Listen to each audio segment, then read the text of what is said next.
ಎಂದಿನಂತೆ ಕರ್ತವ್ಯಕ್ಕೆ ಹಾಜರಾಗಿ ತನ್ನೊಂದಿಗಿದ್ದ ಮಾಲಕನ ಅಣತಿಯಂತೆ ಗ್ಯಾಸ್ ಕಟ್ಟರ್ನಲ್ಲಿ ಕಂಪ್ರೆಸರ್ ತುಂಡರಿಸಿದ್ದೇ ತಡ. ಭಾರೀ ಸದ್ದು, ಕ್ಷಣ ಮಾತ್ರದಲ್ಲಿ ಬೆಂಕಿಯ ಬುಗ್ಗೆ ಬಿಟ್ಟರೆ ಚೀರಾಟ. ಇಬ್ಬರು ಸಜೀವ ದಹನವಾದರೆ ಉಳಿದವರು ಗಂಭೀರ ಗಾಯವಾದ ಪ್ರದೇಶದಲ್ಲಿ ಇದೀಗ ನೀರವ ಮೌನ ಆವರಿಸಿದೆ. ನತದೃಷ್ಟರು ಕತ್ತರಿಸಿದ ಕಂಪ್ರೆಸರ್ನಲ್ಲಿ ಆಯಿಲ್ ಸಹಿತ ಗ್ಯಾಸ್ ತುಂಬಿದೆ ಎಂಬ ವಿಚಾರ ತಿಳಿಯದೆ ಯಮಪಾಶವನ್ನ ತಮ್ಮ ಕತ್ತಿಗೆ ಹಾಕಿಕೊಂಡವರ ಪೈಕಿ ಎಂಎಸ್ ಟ್ರೇಡರ್ಸ್ನ ಪಾಲುದಾರರಲ್ಲಿ ಓರ್ವರಾದ ರಜಾಬ್ ಆಲಿ ಹಾಗೂ ಕೆಲಸದಾಳು ಮಲ್ಲಾರು ಗುಡ್ಡೆಕೆರೆ ನಿವಾಸಿ ರಜಾಬ್ ಬ್ಯಾರಿ ಅಲ್ಲೇ ಅಣತಿ ದೂರದಲ್ಲಿದ್ದು ಬೆಂಕಿಯ ಕೆನ್ನಾಲಿಗೆ ತುತ್ತಾದವರ ಪೈಕಿ ಸುಮಾರು 92% ಸುಟ್ಟ ಗಾಯಗಳೊಂದಿಗೆ ಮಣಿಪಾಲದ ಆಸ್ಪತ್ರೆಯ ತೀವ್ರ ನಿಗಾ ಘಟಕದಲ್ಲಿ ಚಿಕಿತ್ಸೆಯನ್ನ ಪಡೆಯುತ್ತಿರುವ ನಯಾಜ್, ಇನ್ನೋರ್ವ ಕಾರ್ಮಿಕ ಬಾಗಲಕೋಟೆ ಮೂಲದ ಈರಪ್ಪ, ಕಾಪು ಮೂಲದ ವೀರೇಶ್ ಹಾಗೂ ಮಲ್ಲಾರಿನ ನಿವಾಸಿ ಹಸನಪ್ಪ ಇವರುಗಳು ಮಣಿಪಾಲದ ಆಸ್ಪತ್ರೆಯಲ್ಲಿ ಚಿಕಿತ್ಸೆಗೆ ಒಳಗಾಗಿದ್ದಾರೆ.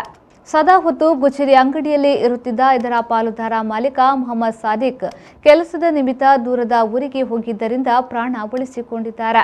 ಒಟ್ಟಾರೆಯಾಗಿ ಈ ದುರಂತದಿಂದ ಇಡೀ ಕಾಪು ಪ್ರದೇಶದೆಲ್ಲೆಡೆ ನೀರವ ಮೌನ ಆವರಿಸಿದೆ.